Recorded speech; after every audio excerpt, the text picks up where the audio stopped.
Hey guys, I'm Russ. Thanks for joining us. Today, I want to tell you a story from my childhood, and relate it back to how that can help you. When I was a little kid, I was probably about 7 years old or so, maybe younger, maybe 5. My little brother was very small, Tom, and we lived in Ohio with my dad, off of Jody Lynn was the street that we lived on. No, actually, we lived on Merritt View, which was off of Jody Lynn. Suburb of Cincinnati, Coleraine Township is the area that we lived in.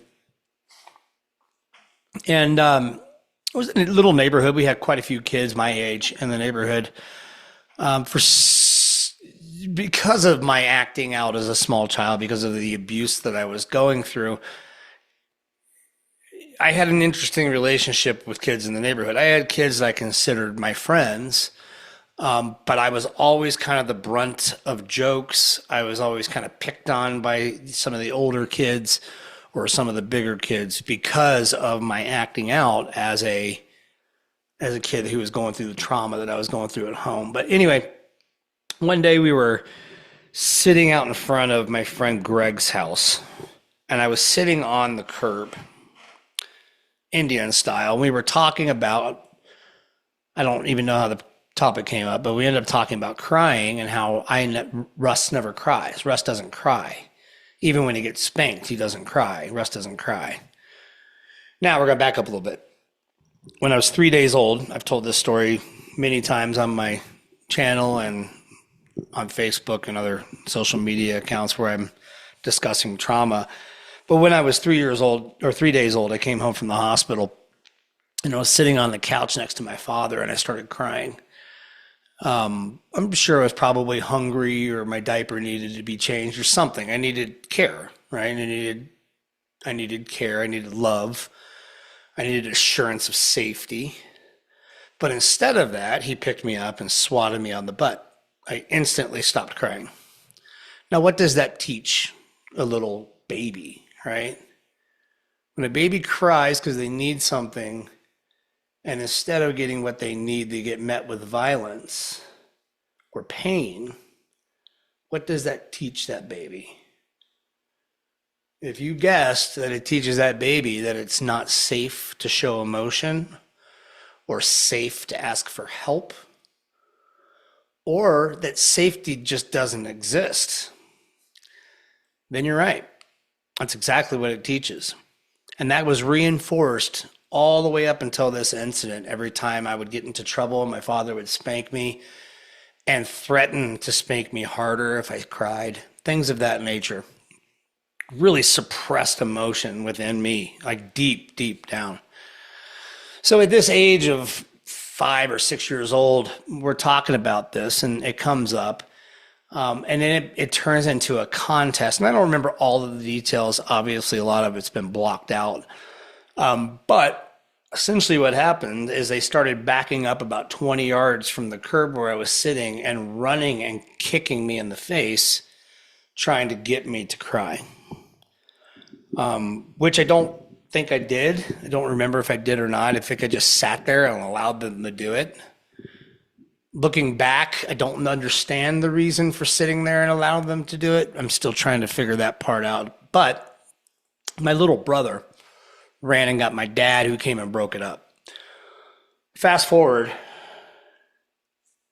about 10 years. I'm about 15 or 16 years old. And this has been an ingrained part of me, right? This part of me that doesn't allow the show of any emotion. That's anything, any sadness, any fear, any anger, any emotion, or any just being visible in my house was met with violence. So I avoided being visible and showing any emotion. And I don't remember crying up until I was 16 years old and my grandfather had passed away. When my grandfather died, we had the funeral for him, and I didn't get to say goodbye to him. He was at the hospital, and he passed away in the hospital. Unfortunately, I was working at the time when he died. So I missed the opportunity to say goodbye, but I kind of just drove on, just moved on with everything until the funeral. And in the funeral, I remember going to the wake. I remember walking up and seeing his body in the casket, and how strange it looked. I remember touching his chest and feeling his chest and how it felt hard, not as soft as I remembered him being. I remember sitting in the wake, and I remember sitting there during the talks or whatever people were doing at the time. And then I remember them closing the casket, and I remember them doing all of that. And it wasn't until we walked up and I picked up on my part of the casket. I was one of the pallbearers. And we were walking out the door, and as we were walking, I could feel the weight of the wooden casket and my grandfather inside. And the gravity, it's an interesting word to use, the gravity of both him and the weight of that box and the gravity of what had happened and the loss fell on my heart all at once. And I remember just breaking down, crying, walking this casket to the hearse. And they opened the hearse and we slid it onto the rollers, and it slides very slowly into this hearse. I don't know if you've ever loaded a casket into a hearse, but you got to make sure that it's straight and things of that nature so nothing gets damaged. You got to take your time. So we walk it in. Everybody walks in, two people pull away, walk in, two people pull away, walk in, and the last two people leave. And they shut that door. And I remember when they shut the door, I could see my face in the reflection in the privacy glass of the back window of that hearse when they shut the door, and I could just see my face, and it was just swollen, and my eyes were swollen, and just tears gushing out of my face, and snot and everything else. And God, it was 16 years of emotion all being released at once, right? I'd never allowed myself to feel this. I'd never allowed myself to express emotion outwardly. So the fact that I was crying was a huge release for my body. I didn't realize this at the time, but it did release. But I remember sitting there, drying my eyes off, composing myself, because I didn't want to get into the limo with my father. And I didn't want him to see me showing that emotion. And this continued on for the majority of my life, through my first marriage, through my second marriage, with my raising of my children. I've been very stoic. I see videos on YouTube all the time about stoicism. The stoicism thing is beginning to make a comeback, and I sure hope that it doesn't. Stoicism is toxic.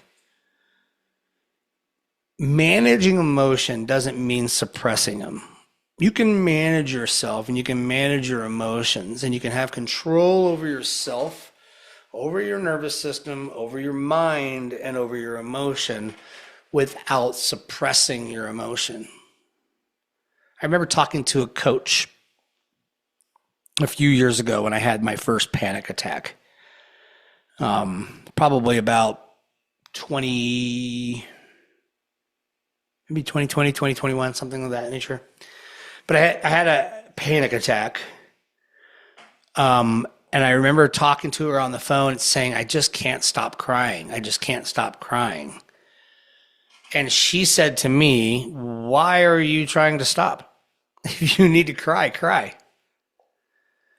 And what about that, right? I mean, how many times have you been talking to someone and about something emotion and you get choked up and you can't get the words out, so you're trying to suppress the crying so that you can get the words out? Why? Allow the emotion out first. That you have to allow it out. If you don't allow that emotion out, it's going to stay stuck in your body, and it presents itself as fatigue, and it presents itself as depression or freeze. It presents itself as autoimmune disease. It presents itself as inflammation. It presents itself in all these horrible ways. Allow it out. We don't need to hide our emotions anymore. It takes a hell of a lot more courage to be vulnerable and allow those emotions to flow. a lot more than it does to suppress it and ignore it. That's the way of a coward. If you want to be a man and you want to be strong and you want to be the best possible dad, husband, or to yourself, you gotta feel your emotions. You can't suppress them anymore. Don't be that little boy sitting on the curb getting kicked in the face repeatedly because I don't cry. Why don't you cry? Allow yourself to cry, man. It's okay. You've got a lot of shit piled up inside there that needs to get out. And sometimes a good cry is a good way to clean that sympathetic energy out.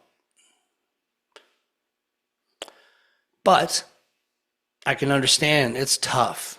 It's tough to face that feeling in your chest when it starts to get built up, or that nausea or emptiness in your stomach, or when your shoulders start pulling up tight to your ears and you just feel tensed.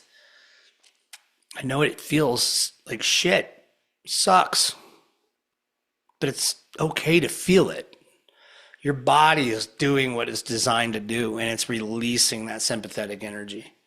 And you got to allow it to happen, or it's going to turn into something much worse. But I'm going to give you guys a little tool that you can use if and when you start feeling that stuff welling up inside.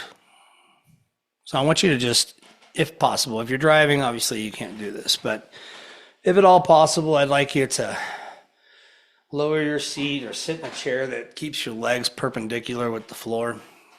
Just sit back in your chair. You can place your hands gently on your laps, palms open. And just set your feet flat on the floor. If you're not wearing shoes, that's better.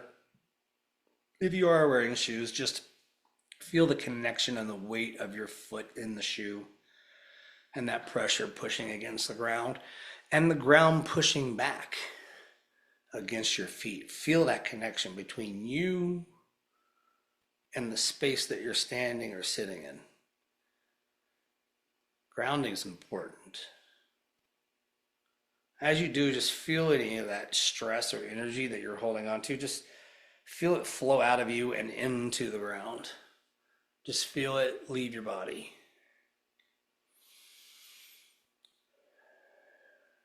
And then I want you to breathe in with me. We're going to take a 5-second breath in, and then we're going to hold it for 2 seconds. And then we're going to take a 10-second breath out. We're going to hold and extend that exhale for as long as we possibly can. Inhale, 1, 2, 3, 4, 5. 1, 2. 1, 2, 3, 4, 5, 6, 7, 8, 9, 10. 1, 2, 3, 4, 5. Hold it. 2. Exhale. 2, 3, 4, 5, 6, 7, 8, 9, 10. Just continue that breathing. And then as you do that, take that breath in and just start tapping on your chest with your fist. You can also use your fingers, anything to create some vibration in your chest as you exhale.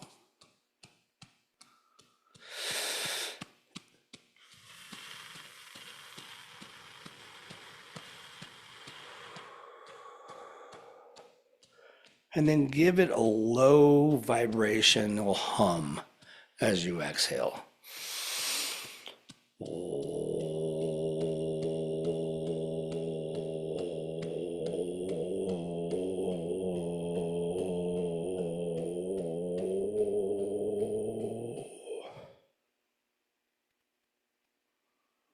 And then just be still. Allow yourself to feel the vibration in your heart, in your chest. And then feel that vibration slowly move down into your stomach. And feel it activate and calm, tone those nerves, those polyvagal nerves in the ventral vagal system. That's what activates our prefrontal cortex. It's what activates our presentness. It's what activates our connected feeling with other people. This is where love lives. This is where present lives. This is where intelligent thought lives. I hope today's episode was good for you guys. I hope that you learned something. If you have questions or comments, please put them below. I try to check them as often as possible. Sometimes I fall behind, but please ask any questions you have. Feel free to also check us out on Facebook. If you just look up Russell Tellup, RussellTellup on Facebook, Instagram, I think on TikTok now as well. But there's tons of content on there about trauma, about what trauma is, about where it comes from, and some of the ways that we can start to grab on to the idea of getting rid of it, the idea of healing, the idea of taking those parts of us that have been destructive, or those parts of us that even though their intentions have been good, they've been destructive, and giving those parts something else to do, you know? All right, guys, thanks so much for joining us, and we'll see you next week. Have a good day.